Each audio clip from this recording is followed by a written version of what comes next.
dipersembahkan oleh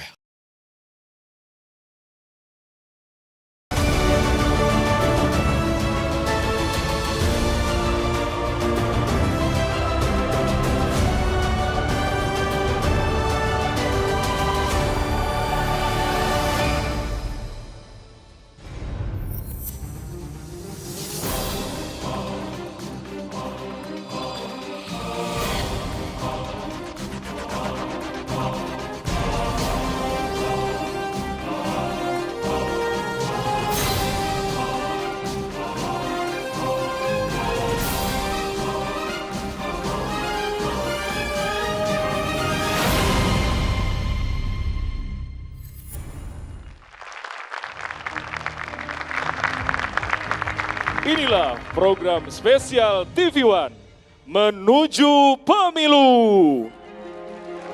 Disiarkan langsung dari Jakarta. Panelis pertama kita, pakar komunikasi politik ini dikenal sering mengkritik elit-elit politik dengan gaya humornya. Pria kelahiran Sumatera Barat ini juga memiliki kecintaan terhadap sepak bola. Kita sambut Effendi Ghazali.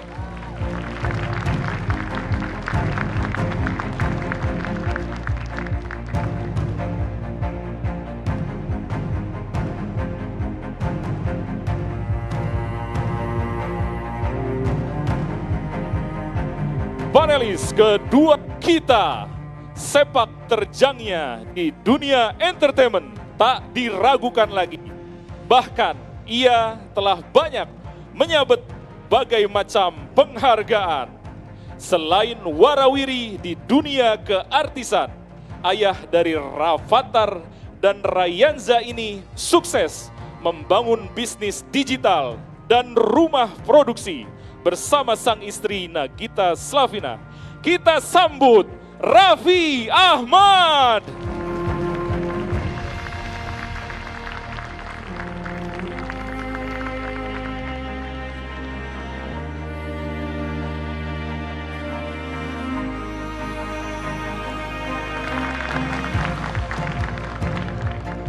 Narasumber pertama kita, pria yang kerap disapa dengan panggilan Gus Imin, adalah calon wakil presiden urutan pertama.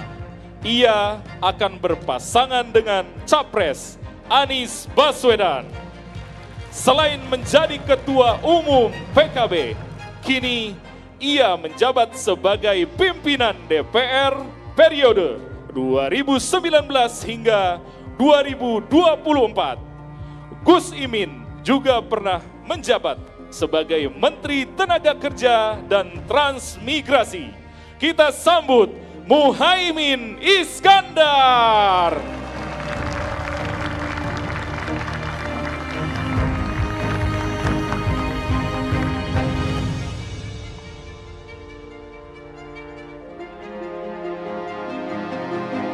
Selanjutnya, narasumber kedua kita, profesor di bidang hukum ini merupakan calon wakil presiden urutan 3. Ia akan berpasangan dengan Capres Ganjar Pranowo. Sepak terjang Prof. Mahfud tak diragukan lagi karena ia pernah duduk di 3 lembaga, yudikatif, eksekutif, dan legislatif. Selain pernah duduk sebagai wakil rakyat, Prof. Mahfud MD juga pernah menjabat sebagai Ketua Mahkamah Konstitusi. Saat ini, Prof. Mahfud menjabat sebagai Menko Polhukam. Kita sambut Profesor Mahfud MD.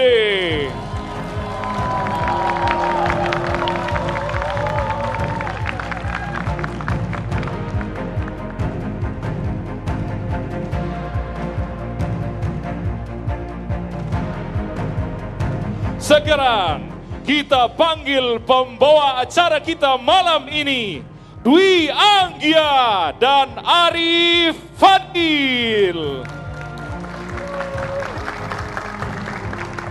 Aduh, luar Assalamualaikum biasa ya. warahmatullahi wabarakatuh. Anggi, kita lagi di forum yang cukup meriah ya. Benar sekali. Luar biasa sekali pada malam hari ini, semangat sekali semua, baik itu peserta, panelis, maupun juga audiens yang hadir bersama kita pada malam hari ini. Tepuk tangan sekali lagi untuk Anda semua. Dan yang pasti sudah ada beberapa panelis dan malam hari ini Rivi, selain 2 orang ini yang di depan, juga di hadapan kita sudah ada. Malam hari ini kita salaman dulu dong, ini sudah hadir di sini nih. Saya salaman dulu nih sama Gus Imin, selamat malam, terima kasih sudah hadir. Wah, Assalamualaikum Gus. Prof Mahfud, terima kasih. Assalamualaikum Prof. Oke, ini memang ada yang spesial di Menuju Pemilu karena kita menghadirkan para calon wakil presiden. Ini Vi kalau bisa dibilang menyerap aspirasi dari masyarakat. Dialog santai. Betul, dialog santai, dialog interaktif, penuh makna tentunya. Karena kayaknya dialog cawapres ini agak jadi apa ya, perbincangan begini kan ya. Katanya ditiadakan dan segala macam. Nah, TV One malam hari ini dengan spesial akan menghadirkan tentunya. Dan yang paling penting kita harus sampaikan terlebih dahulu, undangan ini kita sampaikan kepada 3 cawapres. Tapi yang mengkonfirmasi untuk hadir malam hari ini adalah Gus Imin dan Prof Mahfud. Terima kasih, apresiasi yang luar biasa untuk kedua cawapres kita. Karena kenapa Vi? Karena saya dapat informasi ini beliau berdua ini tuh sibuk sekali kan, ini minggu pertama kampanye loh. Sibuk juga mungkin ada sedikit kondisi-kondisi tertentu ya. Betul. Padatnya waktu dan lain sebagainya. Apresiasi kami sekali lagi untuk wakil presiden kita yang hadir di program Menuju Pemilu malam hari.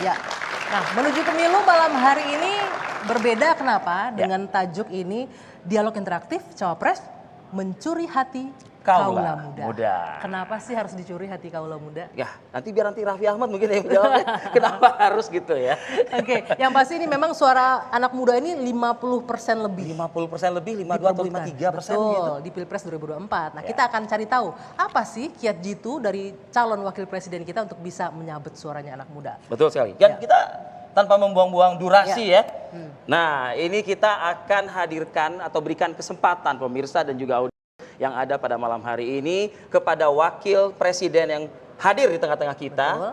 Mungkin ada tatipnya nih. Kalau KPU katanya masih menggodok tatip katanya seperti itu. Tapi kalau kita tatipnya segera kita rilis nih kalau kita.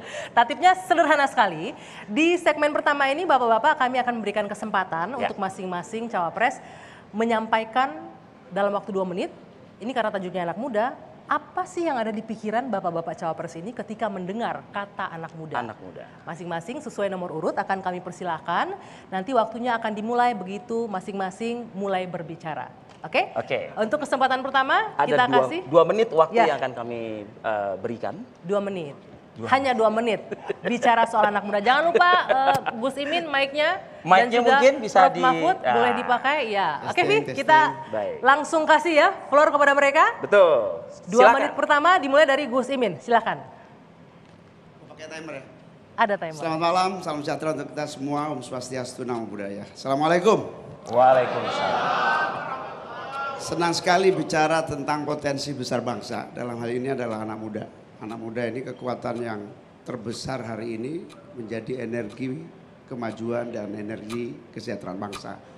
Kaum muda atau anak muda hari ini memiliki peluang besar di mana bisa dalam harapan saya menjadi simpul perubahan yang cepat untuk Indonesia maju. Yang pertama, kalau mau maju maka ada satu tema yang kami pegang yaitu aman nyaman bersama amin. Aman itu begini, hari ini kita tahu sudah 20.000 korban kekerasan perempuan yang terjadi di Indonesia selama 1 tahun. Ada korban 15.000 kekerasan kepada anak dan bullying selama 1 tahun. Maka yang pertama untuk kaum muda adalah kita ciptakan rasa aman dulu.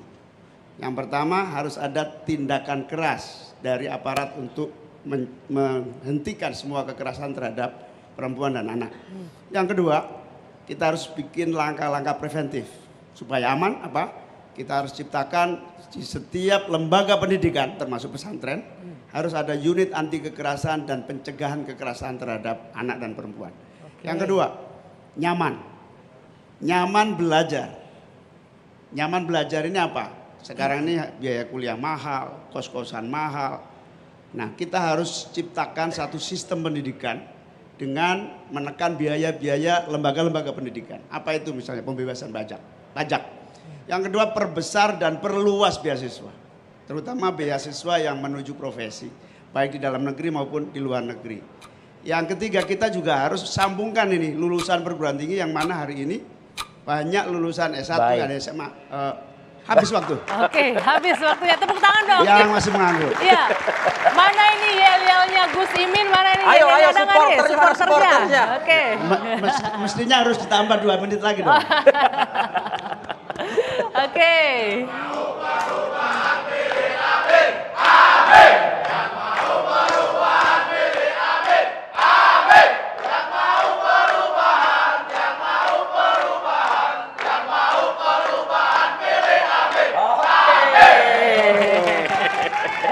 Luar biasa. Ya, oke. Kita berikan kesempatan untuk Prof. Mahfud menyampaikan apa yang ada di pikiran Pak Mahfud. Anak muda. 2 menit dari Prof berbicara. Silakan. Iya. Anak muda yang jumlahnya sekarang lebih dari 50% akan menjadi pemilih. Di 2024. Dan ini dituntut untuk mengelola sumber daya alam kita dan sumber daya manusia kita yang luar biasa. You bayangkan sekarang ini tercatat secara resmi di Perserikatan Bangsa-Bangsa kita itu mempunyai 17.508 pulau dengan kekayaan alam yang luar biasa. Ini bisa kaya raya kita ini kalau dikelola dengan baik. Kemudian ada 1.360 suku bangsa, ada 726 bahasa daerah. Nah ini bersatu di bawah payung Indonesia, dan anak-anak muda ini mempunyai tanggung jawab untuk mengelola sumber daya alam ini, karena menurut analisis yang masuk akal, katanya kalau sumber daya alam ini dikelola dengan baik tanpa korupsi, orang Indonesia itu akan mendapat uang minimal 20 juta setiap bulan secara cuma-cuma. Ini analisis dulu dari KPK yang saya pernah dengar. Nah, anak-anak muda ini harus diberi peluang untuk mengelola sumber daya alam dengan bonus demografinya yang akan terjadi. Nah, saudara sekalian, itu yang saya bayangkan ketika ingat anak muda. Dan sekarang anak-anak muda itu kan sangat kreatif ya.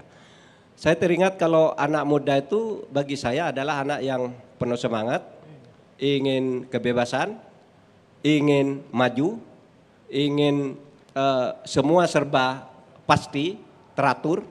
Dan di Indonesia ini mungkin sekarang harus disiapkan arena bagi anak-anak muda untuk berprestasi. Saya selalu mengatakan Indonesia adalah masa depan anak muda, dan anak muda adalah masa depan Indonesia. Terima kasih, Oke, Prof. terima Mahfud kasih. MD. Silakan. Ada yang juga mungkin? Silakan.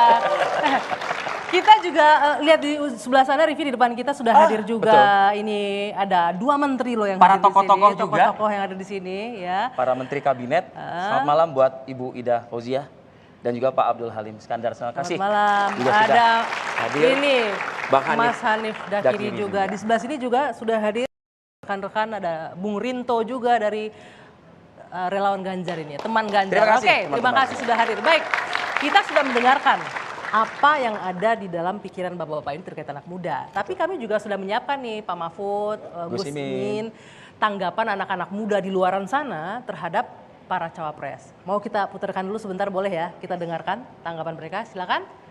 Kita saksikan bersama.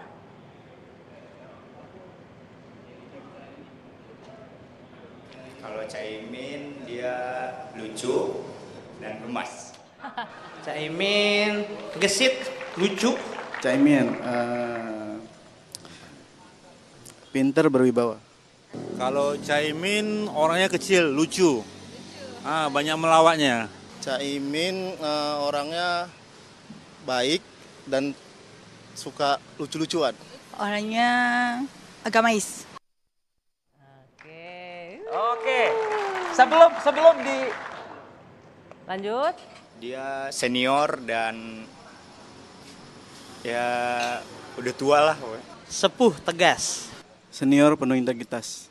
Pak Mahfud terlalu tegang dalam menghadapi situasi politik. Tegas dan semangat. Politik hukum. Oke. Ini masih ada lagi nih tanggapan dan Semoga harapan. menjadi cawapres Cawapres. yang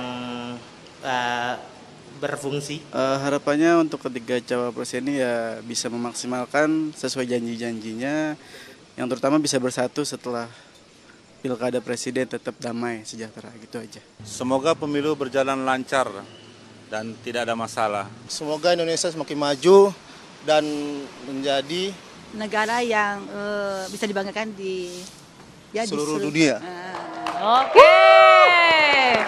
Itu loh, Gus Imin lucu loh, Pak Mahfud itu tegas gitu loh. Tadi ada yang bilang Pak Gus Imin baik, kenal Gus, kenal, baik katanya. Prof, tadi. bilang tadi kata tua Prof, dimaafkan nggak Prof itu? Memang udah tua, tapi jiwanya jiwa muda. Oke, jiwanya yang penting sih. Umur boleh banyak ya Prof, tapi jiwa masih muda. Coba dilihat di gambar-gambar saya. Kira-kira gambar saya tuh kalau dibandingkan dengan Caimin sama lah umurnya ya. Kalau di gambar. Padahal saya jauh lebih tua dari dia. Gus Imin, Percaya? Gus Imin sedikit komentarnya dibilang lucu, menggemaskan, gimana ini? Ya Lincah juga tadi bilang gitu. hidup itu kan harus sersan. Serius tapi santai. Santai. Oke, luar biasa. Tapi jangan kelamaan sersan jadi jenderal ya mungkin. Oke. Yang Baik. pasti kita juga akan mendengarkan bagaimana tanggapan dari panelis ya. Tapi kita harus jeda dulu sejenak. Menuju pemilu akan kembali ke hadapan Anda usai jeda sesaat lagi.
Kembali lagi di Menuju Pemilu dan kita masih bersama dengan dua cawapres kita, Gus Imin dan juga Pak Mahfud MD. Terima kasih. Nah, ini juga kita lihat sedikit ke layar kaca kita. Di belakang para capres juga sudah turut bergabung.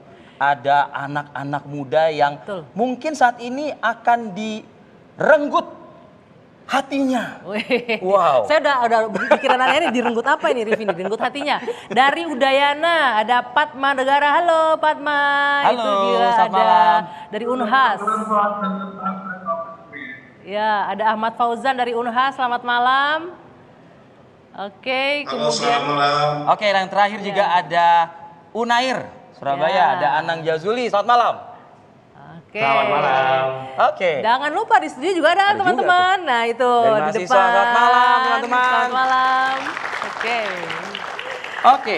Nah, di sesi ini kita juga akan mempersilahkan ya kepada panelis. Mungkin kalau tadi panelis Bang Ege, sapaan biasa kita ya, Effendi Ghazali, dengan Raffi sudah mendengar. Saya ingin ke Raffi terlebih dahulu nih Raffi. Ya, tanggapan apa Vi dari pernyataan Gus Imin dan Pak Mahfud yang baru saja kita dengar tadi? Assalamualaikum warahmatullahi wabarakatuh. Waalaikumsalam. Terima kasih untuk TV One dan yang terhormat buat Caimin dan juga Profesor Mahfud MD. Wah, di sini saya ingin mewakili teman-teman generasi milenial dan juga generasi Z yang tadi Profesor sudah mengatakan bahwa nanti pemilih juga salah satu terbanyaknya mungkin 50% dari Gen Z dan milenial. Tetapi sekarang permasalahannya adalah generasi milenial aja masih banyak yang suka golput. Apalagi yang Gen Z yang di bawahnya. Bukan golput lagi, malah mereka itu lebih apatis. Lebih apatis dalam ya mungkin gapnya kan dari ya mungkin dari Pak Mahfud, Caimin, habis itu masih ke bawah baru milenial, baru Gen Z. Nah, bagaimana untuk para cawapres kita di sini ada Caimin sama Profesor Mahfud MD agar terutama nih anak-anak Gen Z supaya mereka tidak apatis, apa gagasan-gagasan mungkin yang bisa membuat Gen Z, generasi milenial melek akan politik yang damai dan bisa menghargai ini semua. Oke, Silakan. luar biasa. Dijawab terlebih dahulu oleh Prof. Mahfud dulu ya, Kita kalau kasih tadi kan kesempatan. Ya. Kalau itu benar, ya maka saya menghimbau kepada generasi milenial dan Gen Z ya untuk menggunakan hak pilih di dalam pemilu. Karena politik itu adalah keniscayaan, tidak bisa dihindarkan oleh siapapun. Kalau Anda tidak ikut memilih akan menerima risiko dari ketidakpemilihan itu. Karena nanti orang yang terpilih mungkin orang yang tidak bisa membawa aspirasi Anda. Tetapi bahwa ada pandangan seakan-akan anak muda sekarang apatis terhadap politik, saya kira enggak. Menurut saya justru kalau itu mungkin gejala di TikTok aja ya, gejala di gejala di TikTok. Lah, nah saya datang ke kampung-kampung ini dalam sebulan ini. Wah, anak muda semua yang ingin berpolitik itu. Menurut saya jauh lebih besar yang ingin dan tertarik untuk berpolitik anak muda ini dan memberikan suaranya. Oleh sebab itu, Anda sekarang yang suka di TikTok dan sebagainya itu yang suka di medsos ya diajak yang lain itu karena masa depan Indonesia ini adalah masa depan Anda. Dan masa depan Anda adalah masa depan Indonesia. Itu yang harus dibangun kesadaran kepada anak-anak muda. Tidak bisa menghindar dari politik. Siapa yang menghindar dari politik akan menjadi korban politik. Oleh sebab itu tentukan pilihan secara bertanggung jawab. Gitu. Siapa yang menghindar ya? Siapa yang menghindar dari politik akan menjadi korban politik. Benar juga itu. Ketinggalan jadinya ya. Ketinggalan. Oke, Gus Imin. Ya, pertama kedatangan Raffi di dunia politik seperti ini sudah satu contoh yang baik untuk kaum muda. Oke, tepuk tangan dulu. Artinya anak-anak muda Indonesia kelihatannya kamu ngomong soal pekerjaan, kelihatannya kamu ngomong soal hubungan antara orang tua dan anak. Tapi sebetulnya ada politik di dalamnya. Apalagi sandwich generation yang nanggung kaum tua dan nanggung adiknya. Tidak ada bisa solusi kecuali politik. Politik is jalan tol menuju solusi dari berbagai tantangan yang dihadapi oleh kaum muda di Indonesia. Satu. Yang kedua, kita harus tampil dengan baik. Para politisi harus mengevaluasi diri. Dia harus menunjukkan gagasan, menunjukkan ide, menunjukkan jalan keluar bagi seluruh proses. Saya mau kasih jalan keluar, dikasih waktu cuma 2 menit, gimana mau bisa kasih jalan keluar? Misalnya, saya punya sama Mas Anies punya namanya acara debat Anies. Semua kalangan boleh datang, boleh maki, boleh memprotes keadaan, boleh mengusulkan sesuatu. Saya juga punya acara namanya Selepet Imin. Yang macam-macam gue selepet kira-kira gitu. Nah itu sebagai salah satu membuka kita dan yang paling penting mengisi semua dunia digital sosial media dengan gagasan-gagasan ide. Kalau itu yang kita lakukan termasuk pemerintah berkewajiban melakukan sosialisasi gagasan. KPU juga melalui semua sosial media menarik, cerdas dan santun, santai gitu. Kira-kira semua anak muda tertarik di politik. Ini tidak bisa disalahkan anak muda saja. Kesalahannya ada di politisi juga, kesalahannya ada di pemerintah juga, kesalahannya ada juga di televisi juga. Yang suka menampilkan yang negatif melulu daripada yang positif dalam kehidupan masa ini. sih Gus? Masa sih Gus? Ini malam ini kita positif vibe loh Gus. Dengan menghadirkan anak-anak muda di sini ya. Nah, saya mau ke Raffi sedikit lagi. Boleh nggak nih, tadi dikatakan kalau menghindar dari politik nanti jadi korban politik. Nah, gimana tuh? Benar-benar nggak nih anak mudanya siap nih Ya, untuk tapi memang betul juga sih. Memang aku juga mungkin setuju apa yang dikatakan oleh Profesor Mahfud MD dan juga Cak Imin. Memang benar, emang anak-anak zaman sekarang ini terutama apalagi dengan adanya vehicle dan juga digital ini semakin banyak bisa diakses oleh semua. Memang anak-anak zaman sekarang, anak-anak generasi Z, mereka terus harus diperkenalkan dan harus dikasih gitu. Ibaratnya kalau anak baik kan kita kasih asupan terus tentang politik-politik yang baik, politik-politik yang sehat. Dan tapi kalau menurut saya yang paling penting ya mereka bisa percaya dan trust atas gagasan-gagasan capres dan cawapres kita. Pasti mereka akan memilih untuk Indonesia yang lebih baik. Itu saya jamin pasti. Jadi, boleh. Kita patut apresiasi Raffi Ahmad. Kita patut apresiasi figur-figur muda yang mulai bersentuhan dengan politik. Tapi tolong, bersentuhan dengan politik jangan karena kontra apa-apa, iklan dan seterusnya. Bersentuhan dengan komitmen yang tinggi terhadap politik. Oke. Setuju. Saya nambah juga. Boleh Prof. Jadi anak-anak muda terutama yang aktif di medsos, kalau ingin berkontribusi dalam pembangunan ini, jangan hanya gimmick yang dibangun, tapi substansi di dalam membangun kehidupan bangsa dan negara. Kalau ini saya yang mau menanggapi Prof. Gimmick ini dalam artian apa nih? Apa yang Anda lihat sekarang gimmick yang diberikan di politik anak Kan muda? banyak yang sepertinya terlalu banyak gurau, main-main, sindiran-sindiran. Tapi yang substansi tolong dong dimunculkan. Apa yang menjadi masalah kita dan kalau yang bicara itu anak-anak muda biasanya itu cukup menarik dan membawa perubahan suasana. Gitu. Jangan banyak gimmick gitu Jangan ya. banyak gimmick. Kita minta dari yang jago gimmick, Ya. Kalau Raffi tadi kan perwakilan generasi atau kaula muda. Kaula muda. Ini kalau ini saya Kaulah pernah perwakilan muda kalau dari generasi mudah-mudahan memberikan manfaat bagi acara pada malam ini. Silakan. Assalamualaikum warahmatullahi wabarakatuh. Waalaikumsalam Selamat warahmatullahi malam wabarakatuh. yang terhormat Cawapres Cak Imin nomor urut 01 ya. 1, kemudian Prof Mahfud panggilan-panggilan mesranya saja. Nomor 3, saya tetap ya mengirimkan salam buat nomor 2 yang kebetulan tidak sempat hadir. Gibran Raka Buming Raka, mudah-mudahan di lain waktu bisa hadir bersama. Bapak dan Ibu, sekali lagi, malam ini seluruh perhatian harusnya tertuju pada yang 52%, pemilih muda. Bagaimana memenangkan hati anak-anak muda.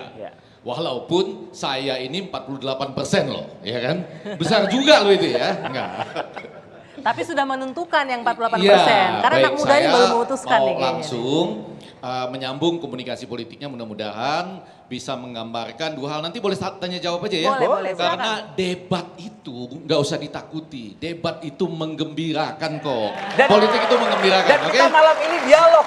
Politik kita itu nggak menggembirakan. Kita nggak berdebat malam ini. Dialog interaktif saja Boleh kita. juga disebut debat, nggak apa-apa. Jangan disembunyi-sembunyikan. Baik, saya mulai kepada kedua calon wakil presiden yang saya hormati. Tadi sudah kita dengar harapan dari masyarakat ya. Itu tadi ya, dan bagaimana kesan masyarakat terhadap mereka. Kalau boleh pertanyaan saya menjadi begini. Ini pertanyaan yang A ya, yaitu B-nya nanti pasti meledak. Yang A dulu. Yaitu bapak-bapak cawapres berdua ini ingin diingat positioning atau brandingnya seperti apa pada anak muda kita gitu. Saya balik sekarang. Ya, jadi Caimin boleh punya 2 branding ya, atau 2 makna lah bagi anak muda kita. Kemudian Prof Mahfud juga 2 makna bagi anak muda kita. Ya, dari dalam hati, mulai dari Caimin dulu ya. Bergantian 2 makna Caimin itu adalah cawapres apa bagi anak muda kita. 2 makna, 2 branding, 2 positioning. Silakan. 2. Bukan, ingin maksudnya 2 dilihat buah. seperti 2, apa ya. di mata anak muda Di mata anak Gus muda. Imin? Ya, anak muda kita ini besar jumlahnya dan ke depan menentukan. Bahkan waktu kita tinggal 7 tahun untuk sampai puncak bonus demografi 2030 atau 12 tahun hingga 2035. Jadi Caiminnya ingin diingat sebagai... itu yang penting dipahami adalah saya ini puluhan tahun di DPR, saya ngerti betul soal anggaran. Saya terlibat menjadi bagian yang ya tugasnya menyetujui sebetulnya. Karena pemerintah sudah punya sikap-sikap dan keputusan sebelum ke DPR sehingga perdebatannya kadang-kadang memang agak sulit. Nah, di sisi yang lain saya mengerti itu, maka pengertian tentang anggaran ini penting. Kenapa? Karena waktu kita pendek untuk kaum muda. Satu-satunya cara adalah harus ada revolusi anggaran negara untuk memberi perhatian pada kaum muda sehingga kaum muda betul-betul mengatasi. Apa itu revolusinya? Nyaman bekerja, nyaman belajar, nyaman menjadi profesi yang unggul, dan nyaman mendapatkan kemakmuran bersama keluarga. Bebas dijawab ya, walaupun tadi saya inginnya apa yang langsung dibayangkan oleh anak muda. Gitu Gak apa-apa. Silakan Prof Mahfud. Pak Mahfud. Saya ingin dibayangkan oleh anak muda sebagai wakil presiden yang punya integritas. Satu. Itu satu. Yang kedua, tegas. Kalau ada sesuatu diselesaikan dengan cepat tanpa melempar ke orang lain karena buah dan sebagainya. Boleh ya. Terima kasih Prof Mahfud. Boleh Caimin diperbaiki. Kalau itu yang dimaksud ya, saya ingin jadi wakil presiden yang selalu memberi solusi bagi kaum muda. Oke. Boleh? Satu lagi kan 2. Satu lagi? Satu lagi saya ingin jadi wakil presiden yang benar-benar menjadi harapan seluruh kaum muda. Oke, baik. Boleh dong. Karena ini penting. Ada apa di balik pertanyaan ini? Ini baru pertanyaan, ya kan? Ditanggapi dulu. Pertanyaannya, ini boleh dong. Jadi dibalik nih, tadi punya harapan, sekarang mereka ingin dikenang, diingat ya menjelang pemilu ini dalam pikiran anak-anak muda seperti apa. Nah, yang kemudian saya baru masuk ke pertanyaan kedua. Dari 52% pemilih muda itu, tadi sudah disebut-sebut ya, sebagiannya kan adalah ibu-ibu, ya. Nah, ibu-ibu ini yang kemudian menjadi terkenal dalam hari-hari ini adalah ibu-ibu hamil.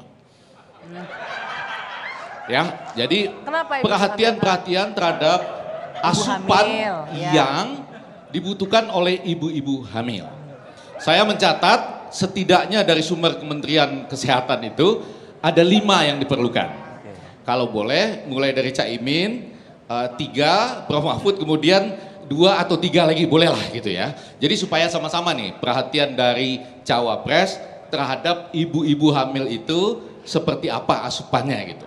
Ya mungkin asam folat dan lain sebagainya lah. Silakan mulai dari Caimin dulu, cawapres nomor urutan. Bung Ege, ini pertanyaannya, ini kan anaknya sudah pada besar-besar. Ini perhatian terhadap ibu-ibu hamil, ya, karena istrinya hamil udah lama kayaknya. Di bawah 40 tahun gitu ya kan. Yang hamil. Ini pertanyaan strategis. Karena bicara kaum muda itu sebetulnya diawali dengan ancaman stunting di level usia dini. Tapi sebetulnya mengatasi stunting yang paling pokok adalah sejak usia kehamilan 0. Begitu diketahui hamil, di situ harusnya negara sebagai perintah untuk melaksanakan persiapan generasi. Tentu banyak yang harus diberikan. Paling tidak asupan gizi. Satu. Yang kedua zat besi. Yang ketiga kesehatan menyeluruh seorang ibu. Mulai dari, jadi kalau kami punya ide, begitu kami terpilih, seluruh ibu-ibu harus mendapatkan perhatian langsung melalui berbagai unit kegiatan masyarakat di desa dan di kota. Oke. Baik, terima kasih, tepuk tangan dong. Mana ini timnya Amin? Nanti ditanggapi oleh Prof Mahfud, boleh? Tadi yang belum disebut Caimin itu kalsium. Vitamin D. Kemudian asam folat. Oke. Pertanyaan dari panelis masih akan kita kasih waktu ya, tapi kita harus jeda dulu sudah asam folat, benar itu jawabannya. Usai jeda, menuju pemilu kembali sesaat lagi.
dialog interaktif menuju pemilu, mencuri hati kaula muda. Nah, di segmen ini Rivi dan juga para panelis dan hadirin semua, kita akan memberikan kesempatan untuk para cawapres saling bertanya. Kita jelaskan saling mengangkatkan diri. Games-nya dulu ya, saling mengangkatkan diri. 1 menit bertanya, kemudian yang ditanya menanggapi 2 menit, menjawab 2 menit, setelah itu ditanggapi oleh yang memberi pertanyaan 1 menit. Oke. Tadi kan yang dimulai Gus Imin, sekarang Prof Mahfud, kita kasih kesempatan untuk bertanya ke Gus Imin. Silakan Prof Mahfud digunakan mic-nya dan pertanyaan Prof Mahfud juga sekaligus memulai waktu mundur kita. Silakan. Cak Imin, kalau Anda jadi wakil presiden, tadi katanya akan menawarkan banyak solusi ya untuk persoalan-persoalan atau problem yang dihadapi oleh anak-anak muda. Sekarang persoalan yang dihadapi anak muda itu berdasar hasil survei. Itu kan pertama masalah lapangan kerja. Dan itu yang terbanyak. Ada juga kesehatan mental ya, yang juga itu tercatat di dalam hasil survei. Nah mungkin anak-anak muda itu perlu diberi harapan oleh pemerintah, dan Cak Imin yang akan menawarkan solusi-solusi itu tentu punya gambaran apa yang dari sekarang bisa disampaikan sebagai solusi untuk menjadi solusi pemerintah juga, bukan hanya solusi yang ditawarkan. Nah itu yang saya tanyakan, apa yang mau dijanjikan kepada anak-anak muda. Oke, 2 menit dari, silakan. Terima kasih Prof Mahfud. Yang pertama tentu kesadaran pemerintah bahwa mengeluarkan anggaran besar, memfasilitasi, mengafirmasi kaum muda itu investasi besar. Karena diawali dengan kesadaran bahwa valuasinya, nilai tambahnya membuang anggaran, taruhlah begitu ya, atau menggelontorkan sebesar-besarnya anggaran untuk kaum muda adalah jangka menengah panjang pasti akan memanen untuk negara ini. Nah, yang pertama harus dilakukan adalah menggeser anggaran-anggaran secara khusus agar para kaum muda ini bisa bekerja dengan cepat. Lapangan pekerjaan dibuat, industrialisasi dijalankan lagi, hilirisasi diperkuat lagi. Yang kedua, perlindungan bekerja secara lengkap. Bagaimana agar antara pusat diawali dari nyaman belajar, kemudian masuk dunia kerja tersambung oleh pemerintah, dijembatani melalui, saya sambil lihat jam ini, sambil dijembatani oleh pemerintah agar kemampuan vokasi, kemampuan teknis, kemampuan kompetensi ini betul-betul nyambung. Ini bisa dijembatani oleh pemerintah dengan pemagangan, merubah apa yang disebut sebagai, yang periode ini pemerintah bilang kartu prakerja. Kartu prakerja diperluas, diperbesar menjadi bagian dari pemagangan untuk meletakkan kesempatan yang nyata. Yang jelas, berapapun anggaran negara keluar untuk kaum muda tidak akan pernah rugi dan tidak akan pernah membahayakan anggaran kita. Itu menjadi prioritas. Yang kedua, kaum muda ini juga harus mendapatkan sentuhan dari tantangan hidup yang semakin sulit.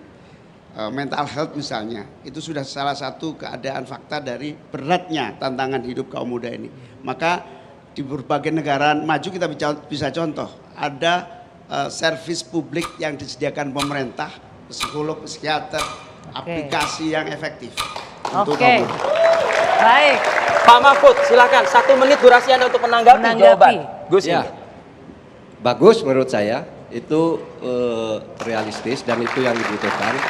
Saya ingin menambahkan juga, anak muda ini kan terbagi dalam 2 kelompok arah kecenderungan. Pertama, kecenderungan munculnya ekonomi kreatif.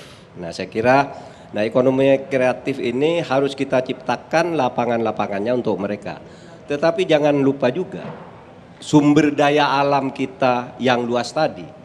Yang saya katakan ada 17.508 pulau itu kan harus dikelola dengan baik. Oleh sebab itu pendidikan menurut saya menjadi sangat penting dibuka kepada anak-anak muda ini agar nantinya proyek hilirisasi, industrialisasi dan sebagainya seperti yang dikatakan tadi itu bisa ada yang menangani serius. Kalau yang ekonomi kreatif itu kan lebih menghendaki kebebasan dan tanpa modal-modal besar, tanpa keahlian-keahlian yang canggih-canggih. Tapi yang satunya ini menjadi Oke. luar biasa. Mana yeo-yeonya? Mana dia yeo-yeonya? Tunggu. Saya mau nanggapi dikit, boleh nggak Caimin? Tadi Caimin bilang kartu prakerja harusnya diluaskan lagi. Jadi ini mau perubahan atau mau melanjutkan sebenarnya? Hah? Diluaskan, dipakai itu kartu prakerjanya? Jadi saya sebetulnya mau ngomong dievaluasi total gitu. Oh, dievaluasi total begitu ya. Oke. Tapi kan nggak enak sama koalisi yang sekarang. Gitu. Oke. Mungkin panelis juga bisa menanggapi ya. Ya. Oke, Raffi mungkin dari paparan yang disampaikan oleh kedua calon wakil presiden ini, poin apa penting yang Anda mungkin bisa serap, bisa Anda mungkin analisa sedikit begitu? Ya kalau saya lihat memang kedua-duanya memang pantas untuk menjadi calon wakil presiden, saya akuin. Pasti setiap orang, setiap manusia memiliki lebih dan kurangnya. Tapi kalau sekarang saya boleh tanya lagi nggak nih? Sekarang saya mau nanya nih, untuk Caimin dan juga untuk Profesor Mahfud MD, ini adalah sekarang kalau anak-anak zaman sekarang salah satu kue, kalau kita lihat kue favorit untuk pekerjaan baru atau cita-cita mereka, ditanya nih anak-anak zaman sekarang ditanyanya, kamu jadi apa? Aku mau jadi Atta Halilintar. Wah, kamu mau jadi siapa? Mau jadi Deddy Kobuser? Ada juga yang mau jadi saya. Nah ibaratnya ini khususnya untuk industri kreatif. Industri kreatif ini contohnya saya, Rans Entertainment, saya Raffi Ahmad dan Nagita Slavina. Kami yang tadinya dari content creator sekarang menjadi media creator.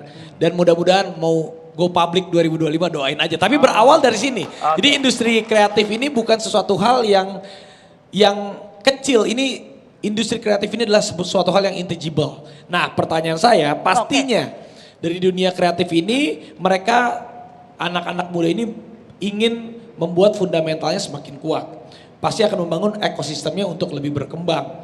Untuk pelatihannya lah, perlindungan hukum atas karya-karyanya. Nah seandainya apabila Allah menakdirkan Caimin menjadi calon wakil presiden ataupun Profesor Mahfud MD menjadi wakil presiden, apa langkah-langkah yang akan dilakukan untuk anak-anak muda kreatif ini agar mereka lebih semakin mapan? Tapi Raffi boleh sebentar dulu ya, pertanyaannya di-keep dulu karena kita mau melanjutkan sedikit ini. Pertanyaan dari Prof Mahfud ke Caimin, karena ini masih Prof dulu, oke? Oke.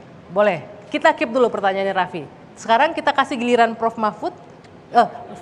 Gus Imin bertanya ke Prof Mahfud 1 menit. Pak Mahfud, di antara profesi yang paling disukai anak muda hari ini itu 3 aja yang tertinggi apa? Lalu semua udah tahu bahwa industri kreatif diperlukan, semua udah tahu lapangan kerja. Pertanyaannya kenapa 5-10 tahun terakhir ini kok terasa tidak mendapatkan perhatian serius dari anggaran kita? Masih ada setengah menit. Cukup? Tidak mau digunakan waktunya? Masih ada setengah menit? Cukup. Oke, cukup. Baik, kita kasih Prof Mahfud untuk menjawab, silakan. 2 menit dari sekarang. Ya. Oke, silakan. Ya. Jadi kalau Caimin, kalau pertanyaannya kenapa ya belum mendapat perhatian yang serius dari pemerintah kita. Nah mungkin itu yang harus menjadi perhatian pemerintah yang akan datang secara lebih serius gitu ya.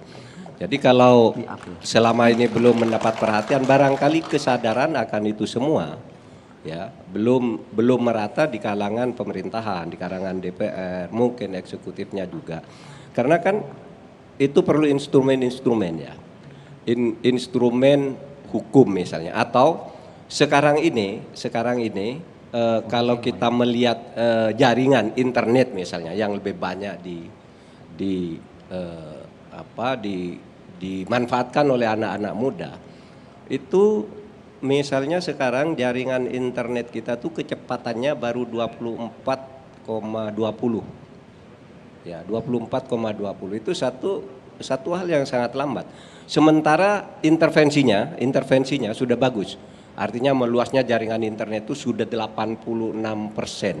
Artinya tinggal 14%. Itu akan lebih mudah diselesaikan untuk kedepannya. Misalnya kita kemarin tinggal melanjutkan proyek BTS yang kemarin sempat ribut, terjadi keributan karena korupsi, tapi itu pun sekarang sudah 86% kita jangkau intervensi kita terhadap masyarakat. Nanti akan lebih masuk lagi itu, kami masukkan lagi ke daerah-daerah itu akan mencapai 100%. Dan pada saat yang sama nanti apa yang harus dipikirkan untuk generasi muda dalam rangka itu semua, antara lain adalah misalnya internet gratis yang sudah dimulai di beberapa tempat, itu kita Indonesiakan besok. Oke. Baik. Silakan. Gus Imin, tanggapan Anda? Iya, benar sekali apa yang disampaikan Pak Mahfud. Saya tambah sedikit bahwa selain kebutuhan yang mendesak, investasi negara pemerintah kepada kaum muda ini kebutuhan yang tidak bisa ditunda. Karena apa? Karena kalau ini lewat 5 tahun ke depan nggak dilakukan, maka usia yang menjadi bonus ini hilang, momentumnya hilang. Bagi saya jawaban Pak Mahfud tepat, pemerataan seluruh kebutuhan meningkatkan potensi kaum muda untuk berkreasi dan tumbuh. Masih ada setengah menit. Masih ada. Di sisi yang lain, kita juga harus menyadari kesalahan-kesalahan yang terjadi hari ini. Banyak anggaran untuk kaum muda, tapi diprotoli kecil-kecil gitu. Tidak diintegrasikan dalam satu program yang memadai.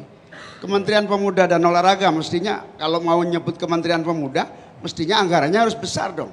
Yang bisa merangkum dari semuanya, mulai dari kreatif hub yang menyatukan kreator dengan investor dan seterusnya. Oke.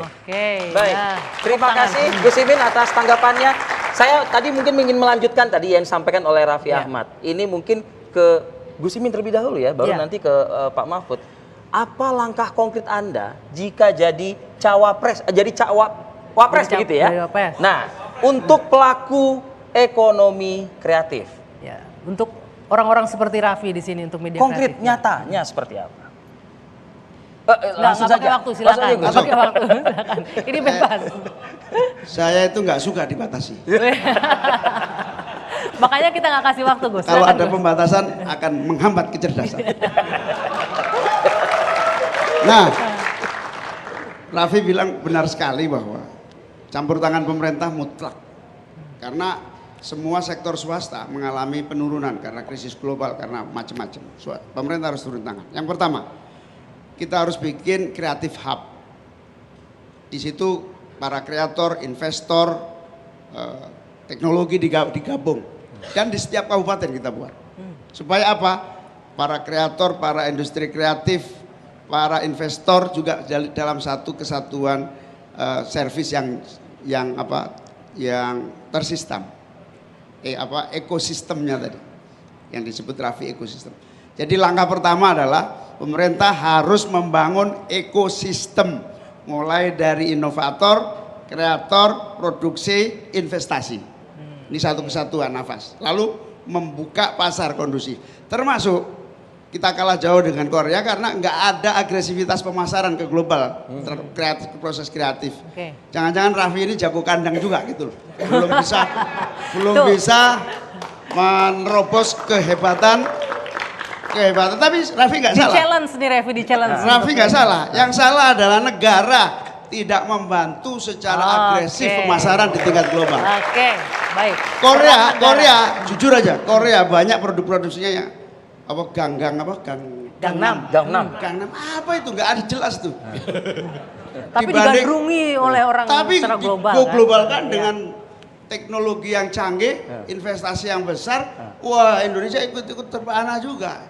Jadi kalau anak muda menjadi konsumen dari seluruh produk-produk doktrin dari teknologi. Kapan dong kita yang kesana kan begitu ya? Iya, itu lagi investasi. Negara harus investasi. Baik. Sekarang kita dengarkan dari Prof. Mahfud.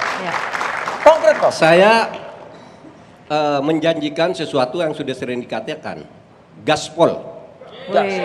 Satu, gas itu artinya kami akan menggandakan anggaran untuk keperluan anak muda.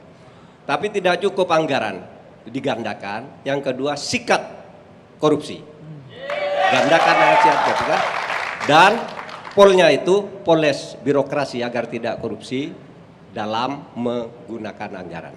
Itu aja. Oke, gaspol gitu Gaspol. katanya ya. Ini Raffi di challenge nih, bisa nggak go global nanti nih? Ya karena saya yakin, Caimin, Profesor Mahfud MD, karena saya yakin, bayangkan aja Korea yang tadi disebut sama Caimin, itu penduduknya nggak ada apa-apanya dibandingkan Indonesia. Bayangin kalau Indonesia 300 juta, dengan kita bergabung 270 semuanya, juta, ya. dengan kita pemerintah juga mensupport industri kreatifnya, harusnya kita bisa 5 kali lipat lebih internasional daripada K-pop. Oke. Itu. Dahsyat. Mudah-mudahan harapannya itu ke depannya, karena kita yakin kurangnya apa? Dangdut kita lagunya enak-enak. Apa sih bedanya sama lagunya K-pop? Kenapa dia bisa mendunia, kita nggak bisa? Ini namanya strategi kebudayaan pemerintah. Nah, Kita nggak punya desain, Ya. Oke. kita punya desain strategi kebudayaan pemerintah. Wah, kearifan Oke. lokal yang harus mendunia lah. betul. Dan kita masih akan melanjutkan Riffi menuju pemilu, karena ini kita akan melibatkan teman-teman mahasiswa juga sudah hadir di studio. Kami akan kembali usai jeda sesaat lagi.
Ya, kita lanjutkan kembali menuju pemilu dan Rivi kita langsung saja, ini waktunya cukup singkat. Ya. Kami mempersilahkan untuk anak-anak muda yang sudah hadir di sini, mahasiswa ada dari UGM dan juga dari Unpad, ada dari Bakri juga, kemudian dari UNES juga. Nah, kita kasih kesempatan untuk yang dari mana? Ingin bertanya UGM ya? UGM terlebih dahulu ya. Oke, UGM silakan. Oke, silakan mungkin bisa berdiri. Ya, bebas, silakan. Oke. Perkenalkan Singkat diri dan padat ya.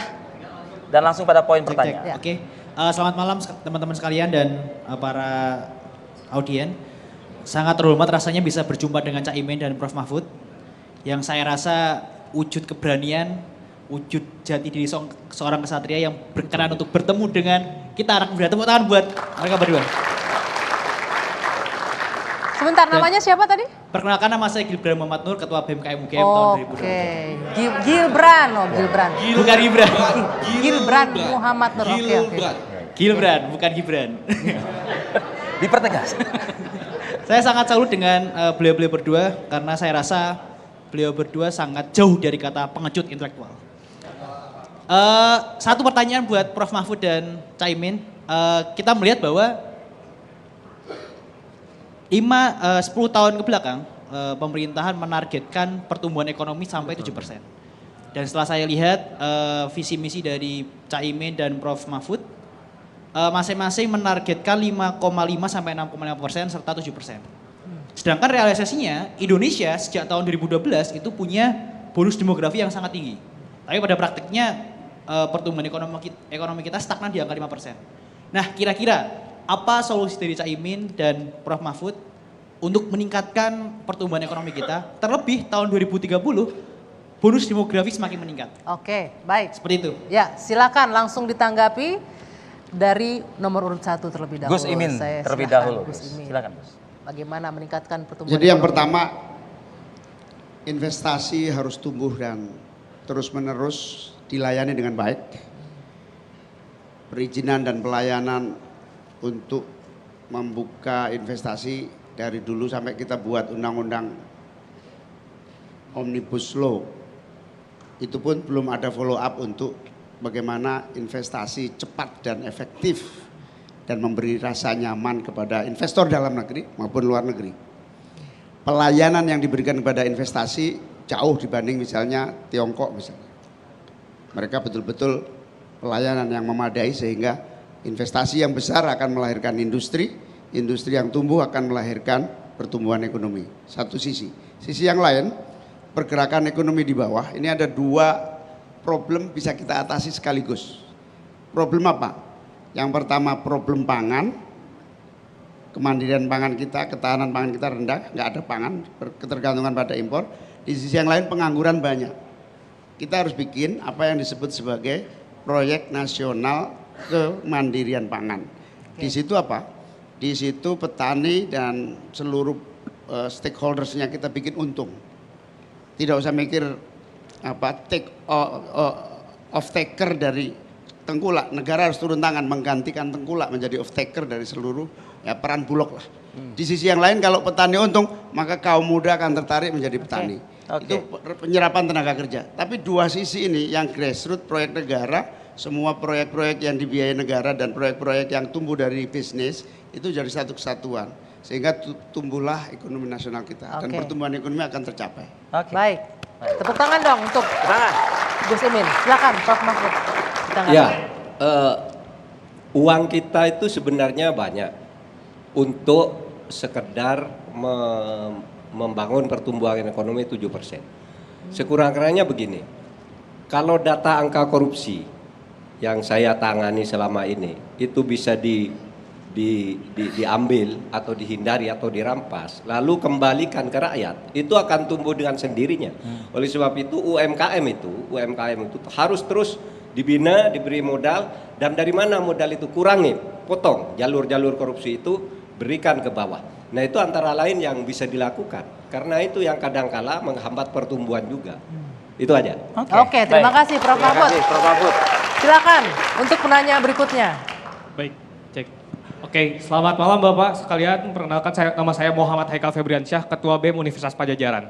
Saya dari Fakultas Pertanian. Ini menarik karena dari tadi bahasnya banyak tentang sumber daya alam. Ya walaupun Mas Gibran yang nggak hadir gitu ya, katanya Forum Anak Muda tapi nggak apa-apa. Ada Bapak dua ini, boleh tepuk tangan dulu buat Bapak dua ini. Pak, ini menarik Pak. Kita sebagai, katanya tadi ini anak-anak muda banyak yang sandwich generation. Anak muda hari ini banyak yang bingung mau kerja apa, angka pengangguran tiap angkatan kerjanya terus bertambah.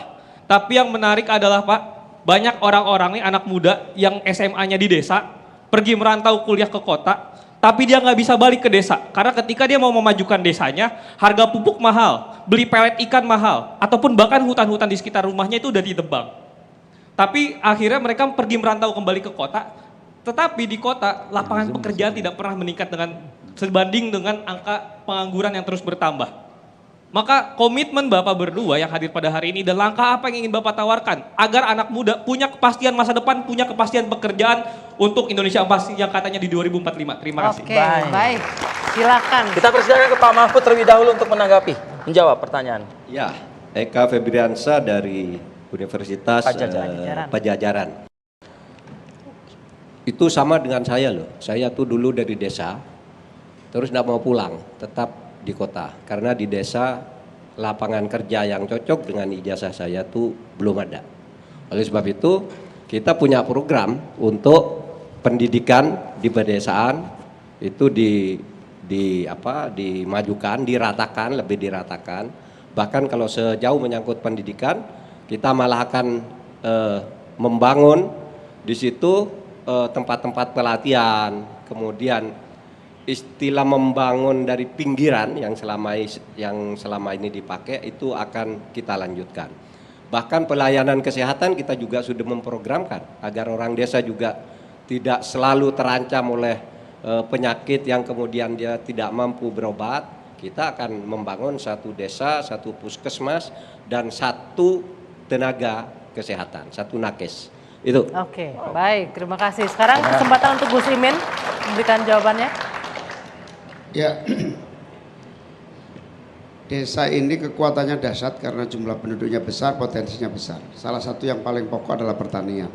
Pertanian problemnya masih klasik, petani dengan keterbatasan lahan, petani dengan ketidakmampuan mengakses permodalan yang bersih, yang tidak memberatkan. Petani yang tidak mampu mengendalikan pasar yang dikuasai oleh tengkulak, dan ketidakadaan pupuk. Satu-satunya cara, begitu saya sama Mas Anies menang terpilih lantik, pertama kali yang kita lakukan adalah datangin pabrik pupuk supaya terus kita cek kebutuhan pupuk dan produksi pupuk dalam negeri memenuhi target. Yang kedua, kita punya keadaan yang nyata yang tadi saya sampaikan. Pangan kita ngeri, bahaya ini. Kita impor, nanti kalau negara yang lain nggak mau ngimpor, bagaimana nasib pangan kita? Mau tidak mau harus ada proyek besar yang ditangani pemerintah sebagai proyek kemandirian pangan. Di situ petani untung, itu aja targetnya. Kalau petani untung, maka petani tugasnya berproduksi, difasilitasi pupuk yang memadai. Kemudian soal off-taker hasil pertanian, itu urusannya pemerintah. Pemerintah harus tanggung jawab. Caranya apa? Kita bisa fungsikan Bulog, kita bisa berdayakan BUMN untuk menjadi bagian dari off-taker yang membangun ekosistem. Nah, kalau pertanian untung, salah satu problem pertanian kita sekarang adalah kekurangan tenaga kerja. Bayangkan, orang cari kerja tapi pertanian kekurangan tenaga kerja. Karena memang nggak untung. Kita bikin untung petani, maka kaum muda akan menjadi bisnismen agroindustri. Oke, luar biasa. Sekali lagi. Itu wajib hukumnya, biar para petani nggak ke kota semuanya. Oke, saatnya kita mungkin juga menyapa yang bergabung juga melalui daring atau online. Saya ingin kita ke kawasan Timur Indonesia dulu deh, Timur Tengah ya. gitu ya. ya. Timur Indonesia. Dari Unhas ada Ahmad Fauzan, silakan. Singkat pertanyaannya Fauzan untuk Pak Mahfud dan juga Gus Imin. Baik, sebelumnya terima kasih. Perkenalkan, saya Ahmad Fauzan dari Badan Perwakilan Mahasiswa Universitas Hasanuddin. Terlebih dahulu, saya mengucapkan terima kasih atas undangan yang diberikan kepada kami. Dan perlu juga kami sampaikan bahwa saat ini kami sedang berada dalam masa pemilihan atau masa kongres, Pak. Kemudian saya juga ucapkan terima kasih kepada calon yang menyempatkan hadir saat ini karena telah bersedia untuk dibedah alam pikir dan gagasannya. Tapi saya merasa agak kecewa karena formasi calon yang hadir saat ini tidak lengkap. Tapi tak apa, tetap kita bisa jalankan. Untuk pertanyaan saya singkat, Pak, di sektor kehutanan, sektor kehutanan ini dulunya merupakan penyumbang devisa terbesar kedua setelah migas. Akan tetapi dari tahun ke tahun, sektor kehutanan ini mengalami degradasi dan deforestasi. Nah, pertanyaan saya kepada Bapak Muhaimin Iskandar dan Prof. Mahfud, apa solusi konkret dari Bapak selain reboisasi, revitalisasi dan penghijauan yang dapat kita lihat bahwa tidak ada dampak signifikan yang ditimbulkan, hanya menghabiskan anggaran mungkin begitu. Mungkin itu dari saya. Sekian, assalamualaikum warahmatullahi wabarakatuh. Waalaikumsalam warahmatullahi wabarakatuh. Terima kasih Fauzan dari Universitas Hasanuddin Makassar, Sulawesi Selatan. Gus Imin, kesempatan Anda untuk menanggapi pertama, silakan. Ya, hutan kita bukan hanya menjadi harapan ekonomi nasional kita atau solusi krisis iklim yang terjadi, tapi hutan kita diharapkan oleh tingkat global menjadi salah satu penyumbang oksigen terbesar di dunia.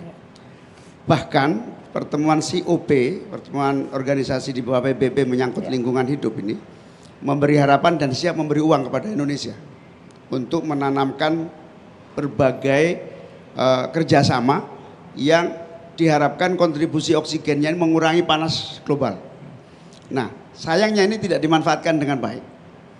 Dana-dana yang dijanjikan Amerika, yang dijanjikan Kanada, yang dijanjikan Eropa, yang dijanjikan negara-negara besar agar kebutuhan oksigen global itu terjadi, kita bisa ambil sebetulnya. Ini kreativitas kita kurang. Maka salah satu menyelamatkan hutan kita, karena anggaran kita juga terbatas, uang untuk forestrasi, penghutanan kembali juga terbatas. Mau nggak mau kita harus libatkan tingkat global.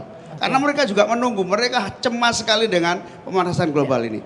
Di COP yang di Inggris beberapa waktu yang lalu, bahkan komitmen untuk mengeluarkan dana besar, sayangnya kita belum follow up dengan baik. Di sisi yang lain, manajemen pengelolaan hutan. Ini kan gara-garanya lahan kita dikuasai oleh segelintir orang yang seenaknya gitu. Kita pingin ini harus diambil alih. Kita ambil alih untuk satu tekad bahwa kita hutankan kembali, kita jadikan ekonomi yang melibatkan rakyat, adat dan seterusnya. Karena sentralisme itu aja, segelintir orang menguasai lahan, lahan itu ya nggak diurus. Oke, baik, terima kasih Gus Imin. Saya kasih kesempatan Prof. Mahfud. Ya, saya kira standar ya, bahwa yang harus kita lakukan itu adalah reboisasi, penghutanan kembali. Tetapi memang yang menarik dari itu, kenapa itu harus dilakukan dan kenapa itu menjadi penting? Karena sekarang itu HPH, distribusi HPH itu sungguh tidak merata. Sekelompok kecil orang tuh menguasai ratusan ribu atau jutaan hektar gitu, dan pertanggungjawabannya tidak jelas dan tampak kolutif, karena ini tampak ini kok hanya perusahaan tertentu yang dapat, yang sana berusaha tidak dapat ya, yang satunya lagi susah gitu. Sehingga yang harus kita lakukan pertama nanti untuk bidang kehutanan itu penataan kembali. Penataan kembali HPH. Ya, hak pengelolaan hutan itu harus ditata kembali, diratakan dan diperiksa kembali apakah syarat-syarat yang diperlukan untuk itu sudah dipenuhi selama ini. Itu aja. Oke, baik. Semangat untuk Prof. Mahfud. Kita akan lanjutkan 2 penanya lagi, tapi kita harus berani sejenak menuju pemilu kembali saat lagi.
Masih bersama kami di Menuju Pemilu, langsung saja kita ajak audiens di studio dan juga pemirsa di tanah air untuk bergabung dengan mahasiswa kita ke Udayana.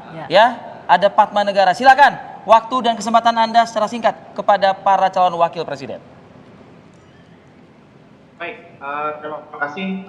Selamat malam para calon wakil presiden dan juga saya ingin pertama menyapa Mas Gibran tidak hadir karena debat itu tidak bisa diwakili oleh artificial intelligence itu pertama Mas Gibran. Oke, baik.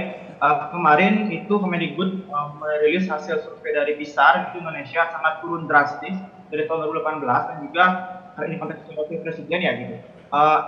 Waktu kemarin sempat Wapres kita Maruf Amin merilis data bahwasanya hanya 6% pendidikan tinggi ditempuh oleh generasi muda kita gitu. Kita singkat saja izin bertanya karena durasi gitu.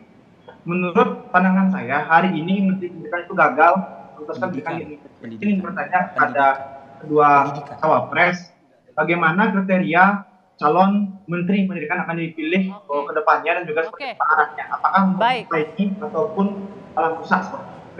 Baik, ditangkap pertanyaannya. Bagaimana calon kriteria Menteri Pendidikan? Kriteria Menteri Pendidikan untuk Indonesia di kabinetnya Pak Mahfud dan juga Pak Mahfud terlebih dahulu.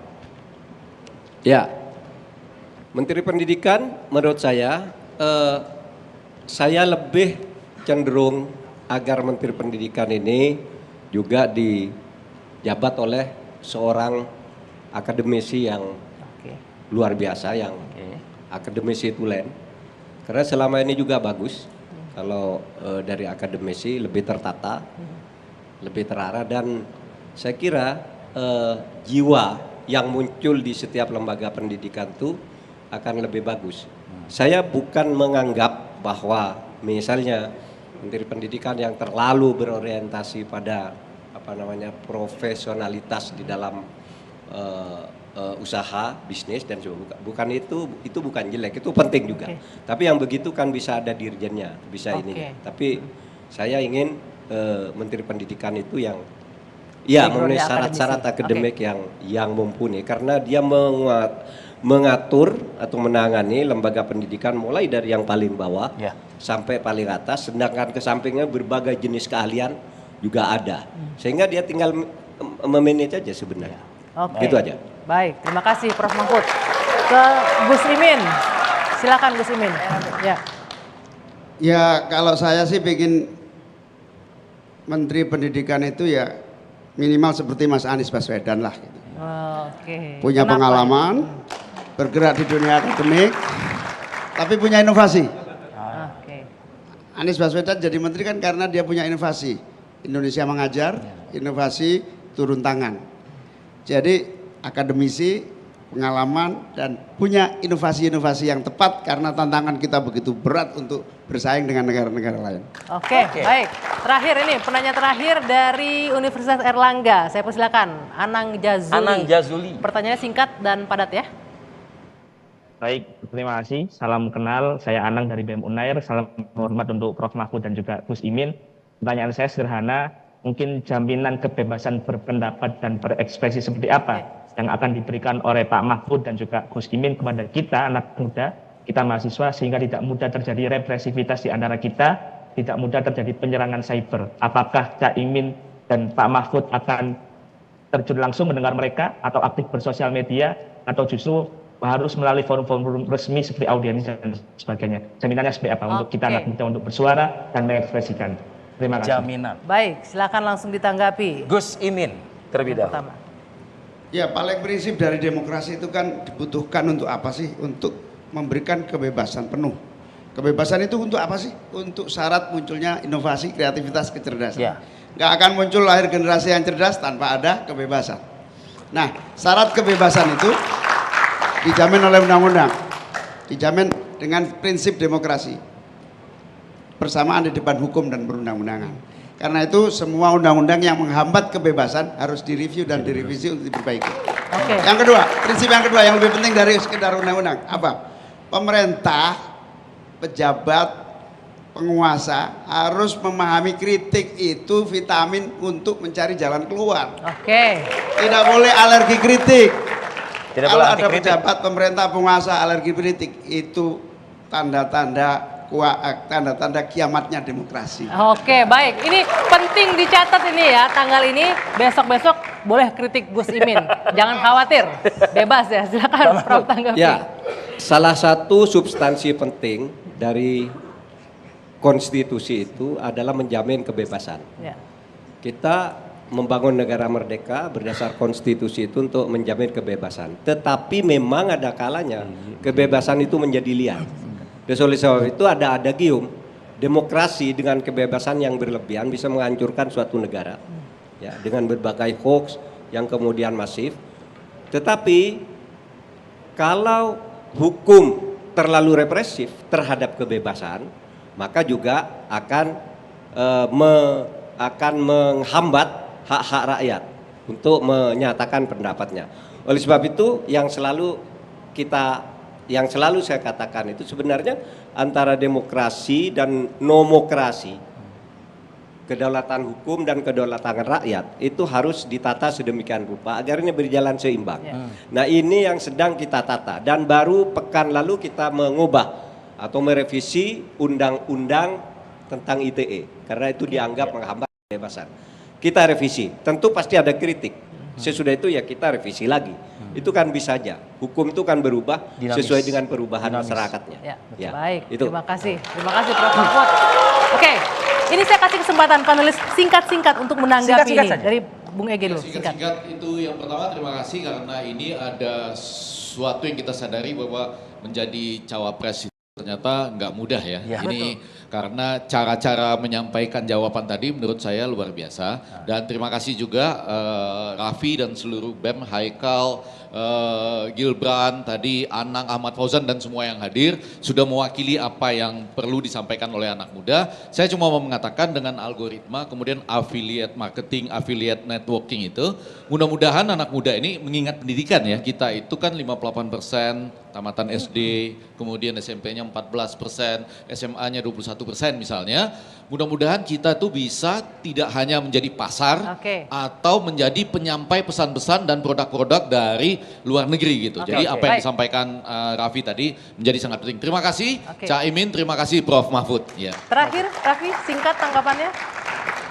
Ya, kalau saya sabar pengen nunggu debat capresnya ini pasti lebih seru lagi. Baik. Jadi terima kasih Cak Imin, terima kasih Pak Mahfud. Mudah-mudahan pesan dari saya dan saya mewakili semua seluruh masyarakat Indonesia, siapa yang terpilih amanah. Amin. Amin. Baik. Oke, terakhir kami akan berikan kesempatan kepada Gus Imin dan Prof Mahfud untuk berorasi 1 menit masing-masing. Durasi 1 menit kita menggunakan waktu.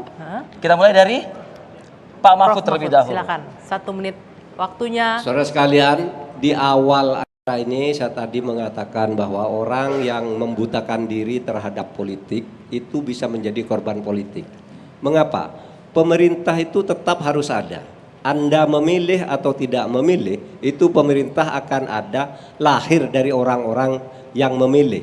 Nah, oleh sebab itu kalau orang tidak memilih, tentu nanti dia membuat keputusan-keputusan yang merugikan orang-orang yang tidak memilih.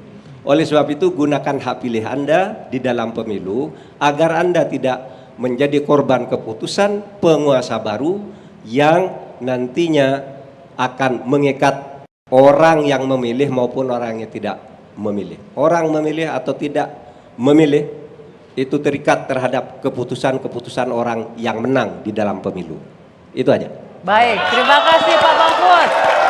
Ya, Gus Imin silakan. 1 menit. Durasi Anda. Ya, senang sekali malam hari ini hostnya pakai baju hijau. Karena ke depan kita harus membangun green jobs, membangun green economy, membangun green industry agar kita semua aman dan masa depan kaum muda terjaga. Yang kedua, mau tidak mau di depan mata kita ini kaum muda besar sekali, jumlahnya adalah kekuatan dan energi. Mau nggak mau negara harus investasi. Keluarkan anggaran sekuat-kuatnya, ambil dari tambang sebanyak-banyaknya, beri ruang seluas-luasnya untuk kaum muda tampil, berkreasi, buka pasar di global, kasih kerjaan sebanyak-banyaknya, industrialisasi dibangun. Kalau yang mau bisnis, beri modal semudah-mudahnya, semurah-murahnya. yang paling problem itu kan bunga bank. Kita harus olah bagaimana caranya untuk kaum muda. Baik. Kalau yang menggunakan bank mendapatkan bunga yang seringan-ringannya kalau perlu tanpa bunga. Oke, baik. Terima kasih Gus Imin, Tepuk terima tangan kasih. yang meriah sekali lagi Pak untuk Mahfud. kedua cawapres kita. Oke, terima kasih sekali lagi Pak Mahfud, terima kasih Gus Imin, terima kasih, dan juga Bung Ege, Bung Ege, Mas Raffi, terima Raffi kasih Ahmad, sudah terima kasih. hadir. Teman-teman yang hadir di studio juga terima kasih sudah bergabung, dan dari Zoom juga sudah bergabung bersama kita. Dan akhirnya saya Dwi Anggia, Saya Arif Fadil, pamit undur diri. Terima kasih atas perhatian Anda. Kita jumpa lagi. sampai jumpa.